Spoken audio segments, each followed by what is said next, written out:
자, 오늘 말씀 보겠습니다. 마태복음 18장 1절에서 9절. 공동체가 형성이 되면 반드시 등장하는 질문이 있습니다. 누가 중심이냐라는 거예요. 여러분들 교회뿐만 아니라 조직에 들어가면 태생적으로 정치적인 분들이 있습니다. 그래서 여기에 결정권자 누구지? 거기에 굉장히 관심이 많고요. 그다음에 어떤 흐름으로 공동체가 흘러가는지를 빨리 파악하려는 이제 수성들이 있어요. 뭐 나쁜 건 아닙니다. 그런 성향이기 때문에 어쩔 수 없어요.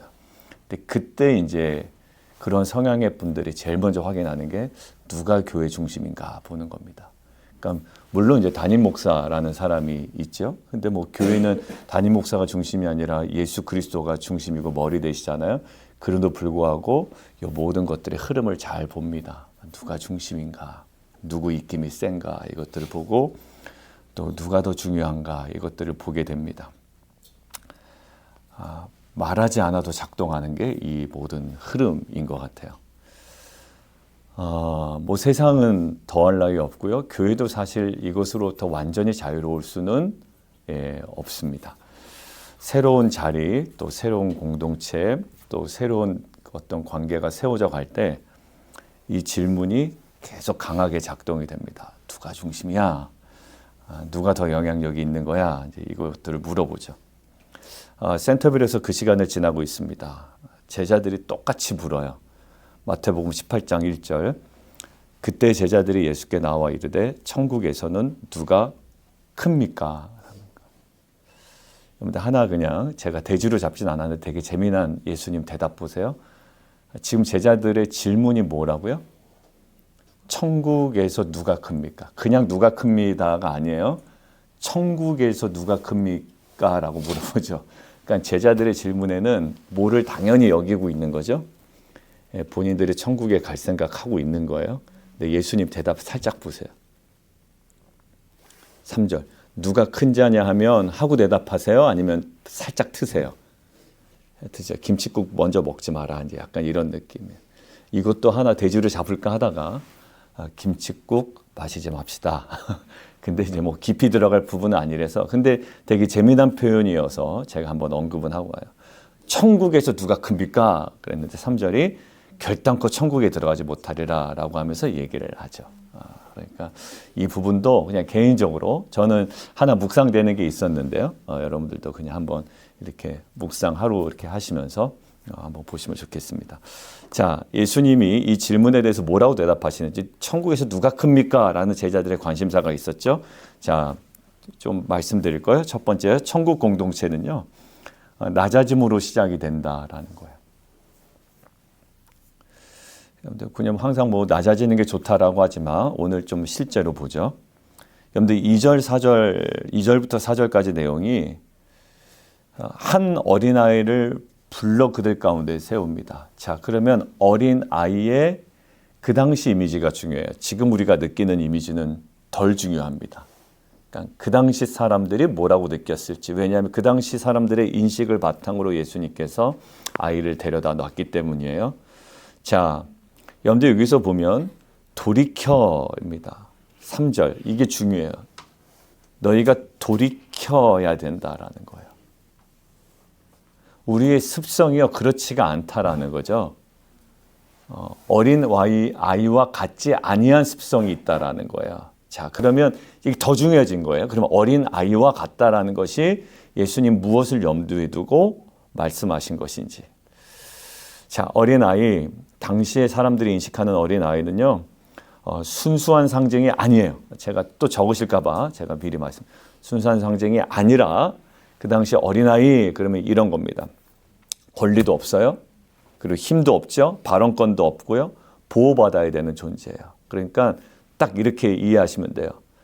순수성이나 순결성이 아니라 의존성이 부각되는 대상이에요. 순결하다, 깨끗하다, 순수한 동심을 이야기하는 게 아니라 권리도 없고 힘도 없고 발언권도 없고 보호받아야 되기 때문에 의존성입니다. 의존성이요. 그러니까 어린아이 얘기할 때 무엇을 상징해요? 철저하게 의존하는 모습이에요.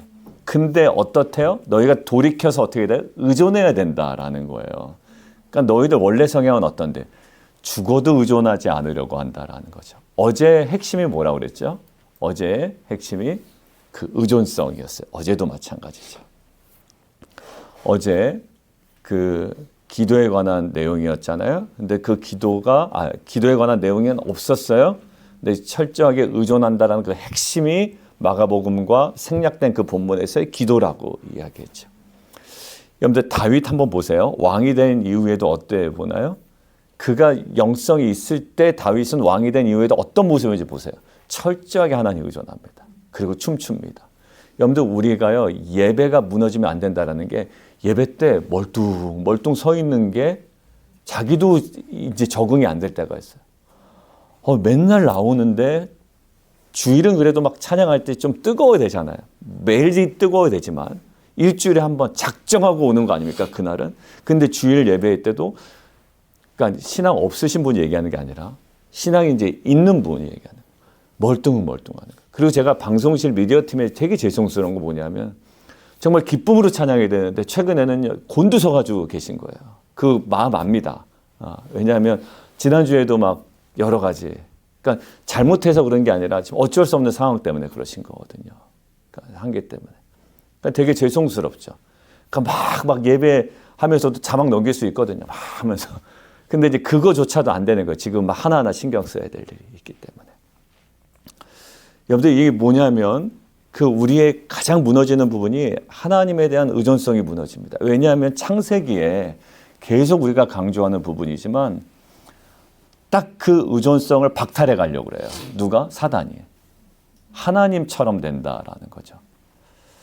그러니까 너희가 돌이켜야 된다. 그래서 어떻게 돼요? 어린아이와 같이 철저하게 의존하지 않으면 안 된다라고 하는 거예요. 천국이 그런 곳이래요. 사람 눈에는요 다윗이 춤추고 막 이러는 거 체면 깎이는 행동이었거든요. 근데 그는 철저하게 하나님을 의존했던 사람이기 때문에 괜찮았어요. 하나님은 그 낮아짐을 굉장히 기뻐하셨죠. 끝까지 하나님께 쓰임 받습니다. 다윗은요. 물은 높은 곳에서 더 높은 곳으로 흘러가지 않죠. 어디로요? 낮은 곳으로 흘러갑니다. 은혜도 같은 것 같아요. 교만한 자에게 은혜는 흘러가지 않아요.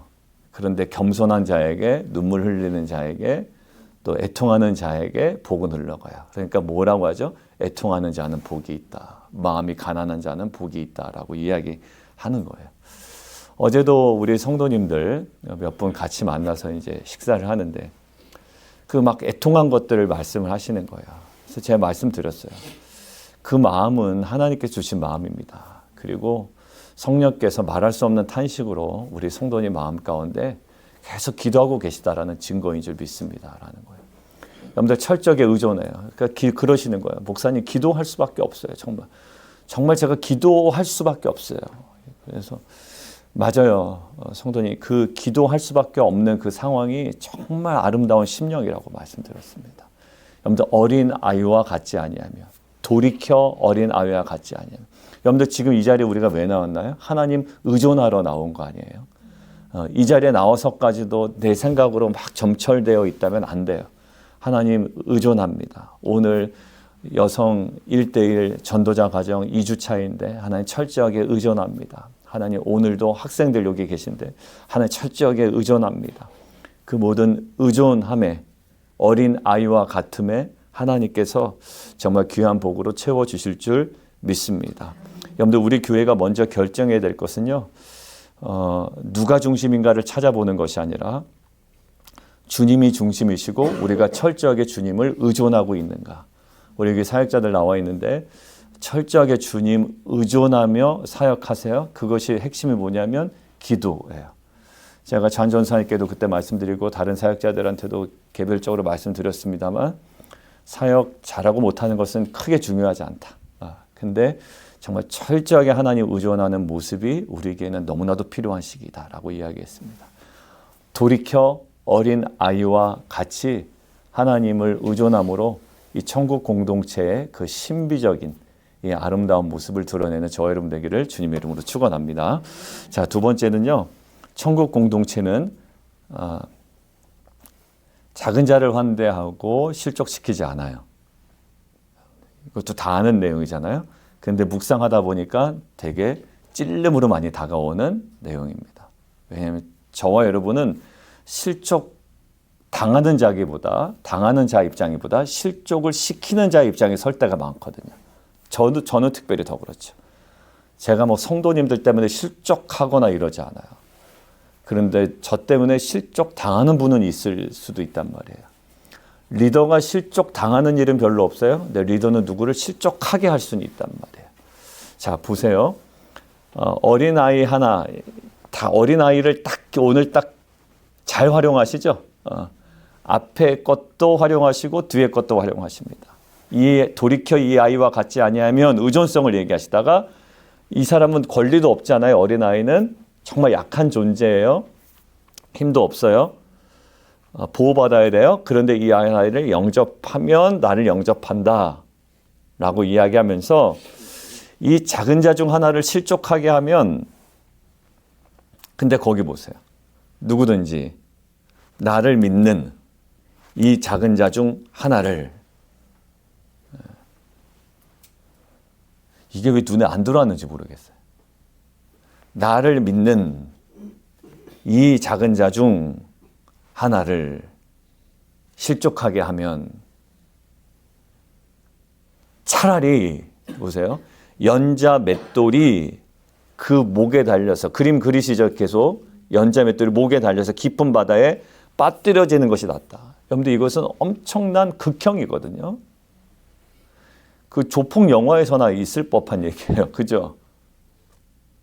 이거는 정말 무시무시한 형벌인데요.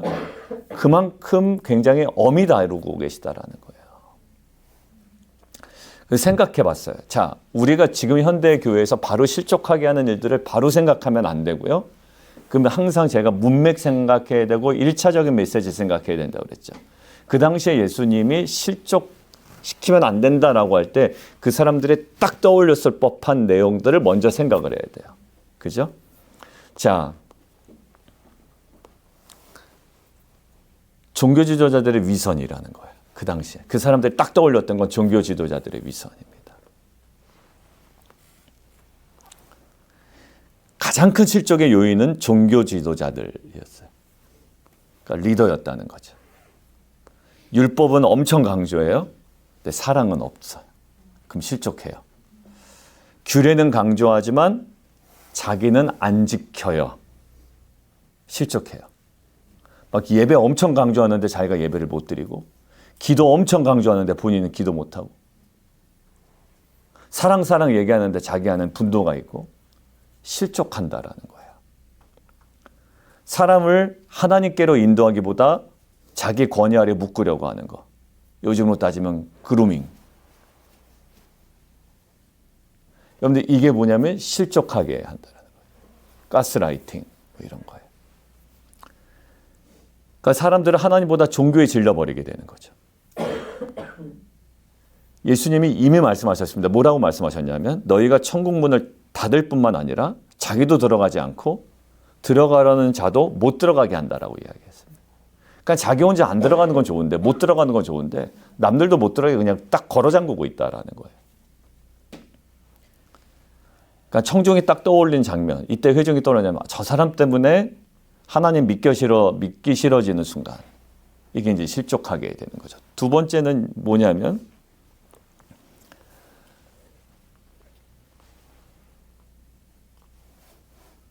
공동체 안에 그 무자비한 거예요. 그러니까 자비가 없어요. 공동체 안에. 그러니까 한마디로 사랑이 없는 거죠. 당시 공동체는요, 매우 촘촘했다는 거 아셔야 돼요. 지금 우리는 뚝뚝뚝 떨어져 있잖아요. 근데 그 당시에는 굉장히 촘촘해 있다는 걸 기억해야 됩니다. 옆집에 뭐 있는지 알고요. 맨날 뭐 했죠? 모였어요. 그렇죠? 떡을 떼고요. 항상 모이고. 우리도 이제 가정에서 많이 모이잖아요. 뭐 사무실에서 모이지만. 그러니까 모든 관계 문제가 신앙 문제로 다 연결되는 거예요. 용서하지 않고요. 약자를 무시하고요. 경제적인 착취를 하고요. 공동체에 배제시켜요. 이것이 이제 실족을 만드는 겁니다. 그리고 세 번째는 죄에 대한 타협이 실족하게 만든다는 거예요. 당시 문화는 매우 타락했던 문화입니다. 로마의 문화는요. 우상 제사 음식 참여하는 거. 여러분들 그 사도 바울이 믿음이 강한 사람은 괜찮다라고 얘기했지만 믿음이 약한 사람은 그거 먹으면 큰일 나는 줄 알아요? 괜찮아. 자꾸 이러면 안 된다고 얘기했죠.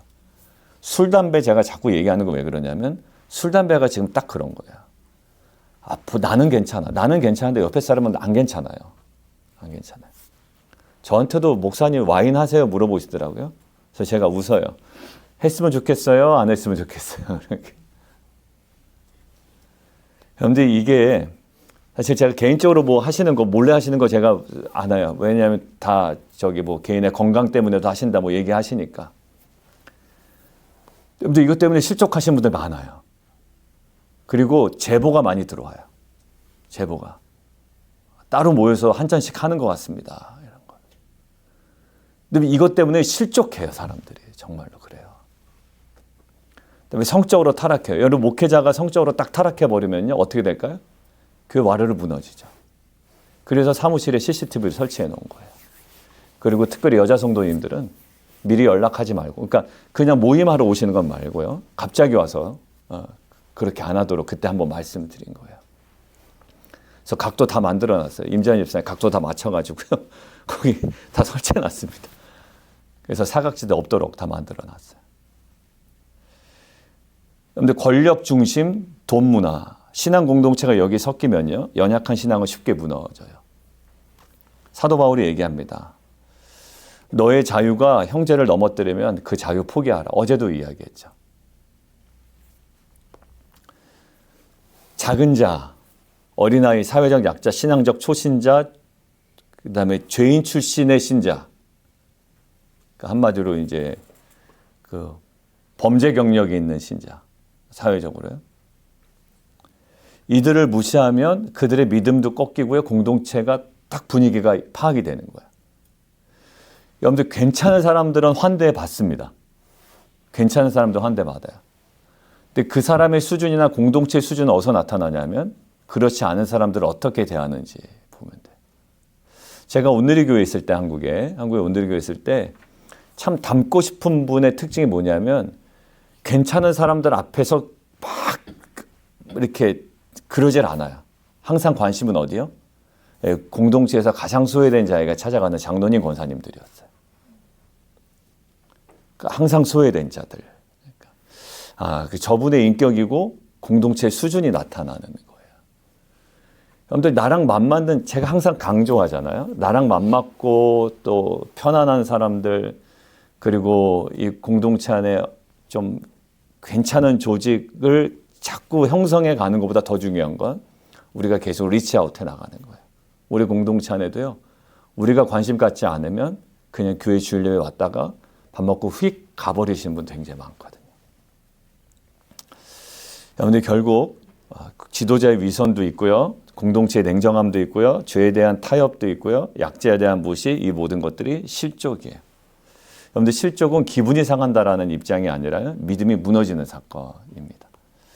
그래서 예수님이 연자 맷돌이라는 극단적인 표현을 하신 것 같아요. 여러분들 결국 우리의 말이나 우리의 삶이나 여러 가지 환경 속에 판단하고 비교하고 소문, 무시망 농담, 영적인 우월감 이 모든 것들 신앙에 약한 사람에게 치명적인 상처가 된다는 걸 우리가 좀 잘 알았으면 좋겠습니다. 교회가 안전하지 않다라는 생각이 들면 믿음이 멀어지고요. 공동체 아무것도 아니다라는 생각이요. 이거 멀어지고요. 내가 중심이다라는 생각도 교회 멀어지게 하는 거입니다. 더 낮아져야 돼요. 담임 목사는 더 낮아져야 되고 리더는 더 낮아져야 됩니다. 굽신굽신 거릴 정도로 외적으로요. 그러니까 고기를 들고 바리새인처럼 빳빳하게 들고 다니면 안 되고요. 정말 성도님 죄송합니다. 불편한 거 없습니까? 여러분들 고객 서비스도 어때야 되는지 세화에서 교육하거든요. 여러분들 그 작은 자에 대한 태도가 우리 교회의 수준이 되어야 될 줄 믿습니다. 여러분들 딱 봐서 행색이 이상하다 싶으면 여러분들 가까이 가서 대화 몇 마디 나누고 딱 거리를 두는 경우는 없어야 될 것 같습니다. 그 모습을 굉장히 위선적으로 보고 또 실족하는 다른 사람이 생깁니다. 왜냐면 다 쳐다보고 있거든요. 저 사람이 누구랑 자주 얘기하나? 근데 이게 딱 그 모습이 또 다른 사람에게 실적이 되는 거예요. 참 힘들죠. 힘들죠. 그렇지만 우리의 중심을 하나님께 두고 지금 주님께서 실족시키지 말아라고 얘기했던 이 핵심을 둔다면 우리가 더욱더 그 근접한 공동체로 나아갈 수 있을 줄 믿습니다. 모든 관계적 무관심도 다 깨버리고요. 지도자들의 태도도 또 리더들의 태도도 이런 타협의 문화도 다 깨고 우리가 정말 이 실족시키는 것이 아니라 작은 자를 정말 그 영접해 나가는 귀한 공동체 되기를 주님의 이름으로 축원드립니다. 그런데 바나바도요. 결국 사도 바울 결국 품었잖아요. 그리고 나서 사도 바울을 탁 올려놓지 않습니까? 센터빌에서도요. 상처받은 성도 가까이 계속 나가고 믿음이 약한 성도 가까이 나가고 먼저 품고 강한 사람이 편안한 분위기 만들면 안 될 것 같아요. 리더 편안한 분위기로 만들면 안 됩니다. 약자들, 불편한 사람들을 덜 불편하게 만드는 약한 사람들을 더 편안하게 만드는 그런 공동체 되기를 주님의 이름으로 축원드립니다. 자, 세 번째요. 천국 공동체는요. 죄를 끊어서 공동체를 지켜요. 그러니까 우리 안에 이거 너무나도 중요합니다. 마태복음 18장에 보면 18장 그 8절 9절에 보면 내 손이나 내 발이 너를 범죄하게 하거든 찍어버리라. 하여튼 오늘은 좀 극단적인 표현을 많이 쓰세요. 찍어버려라. 다리 저는 자로 영생에 들어가는 것이 두 손과 두 발을 가지고 영원한 불에 던져지는 것보다 낫다. 눈이 범죄하거든 빼어버리라. 한 눈으로 영생에 들어가는 것이 두 눈을 가지고 지옥불에 던지는 것보다 나으니라. 죄와의 철저한 단절을 얘기한다라는 것만 우리가 오늘 기억하면 좋겠습니다.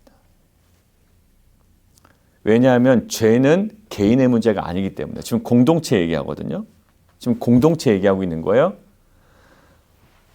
아까 얘기했다. 담임 목사가 어디 사건에 연루가 되잖아요. 교회는 심각하게 흔들립니다. 아마 금방 깨질 거예요. 다 뿔뿔이 흩어질 겁니다. 그런 교회도 많이 봤어요. 담임 목사뿐만 아니라 리더가요. 뭔가 어디 돈 문제나 여러 가지 문제에 결부가 되잖아요. 여러분들 힘들어집니다. 힘들어져요. 여러분들 그런 일이 어디 있나요? 아간이가 있었어요. 아간은 개인적으로 그냥 숨겨진 죄였거든요. 숨겨진 죄. 아무도 몰랐어요. 근데 아이성 전투를 패배하고 나서 알아버렸던 거예요, 이게. 이스라엘 전체 패배를 가져다 주는 하나의 중요한 원인이 되었죠. 죄는 개인에 머물지 않습니다. 여러분들 그 극단적인 선택을 하시는 분들이 있어요, 가끔. 왜 그런지 아세요? 개인의 일탈이 세상에 알려지는 것 때문에가 아니라요. 개인의 일탈이 세상에 알려져서 누구 보기 민망해요? 자녀 보기 민망해서. 정치인들, 배우들. 제가 뭐 이름 특별히 거론하지 않겠습니다.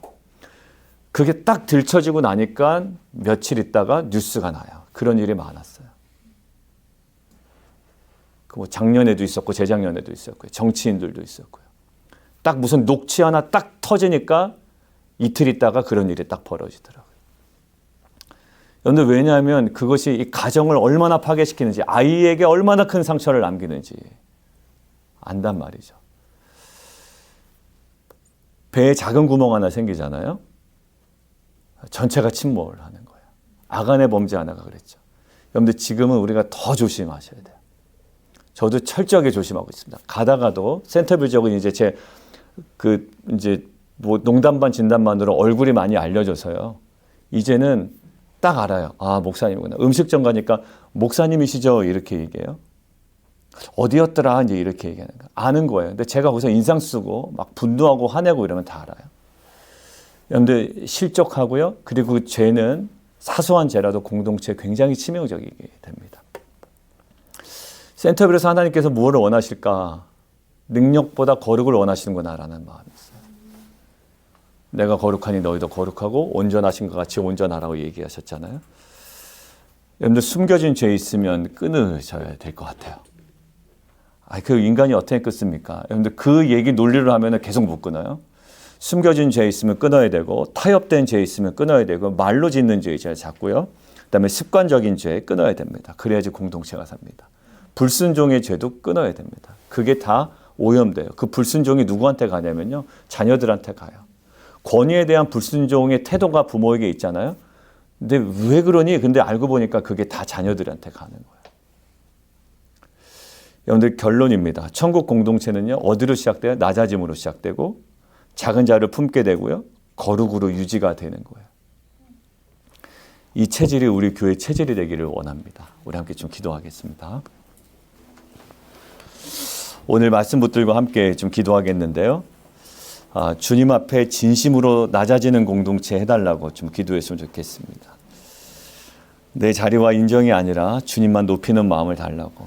그래서 예수님도 말씀하셨습니다. 섬기는 자가 되어야 된다라고 이야기하셨거든요. 그래서 우리 교회가 끝까지 작은 자를 끝까지 품는 공동체가 되게 해달라고, 우리의 영혼과 상처 입은 영혼과 또 새로운 영혼이 안전함을 느끼는 교회 되게 해달라고 우리가 좀 기도했으면 좋겠습니다. 그리고 죄와 타협하지 않는 공동체, 거룩한 공동체 되게 해달라고. 우리가 한 번 어떻게 끊을 수 있겠어요? 그러나 매일 정말 하나님 피 흘리기까지 싸우라고 성경에서 강조했던 그 죄와의 싸움에 무너지지 않는 모든 리더들과 공동체 되게 하여 주옵소서. 그리하여 센터블로 우리를 부르신 주님의 뜻이 그 거룩함 안에 완성될 수 있도록, 엉뚱한 일에서 깨지면 안 됩니다. 엉뚱한 일 때문에 무너지면 안 돼요. 겸손과 사랑과 거룩으로 세워지는 교회 되게 하여 주옵소서. 우리 주님 이름 우리 한번 부르고요. 함께 기도하겠습니다.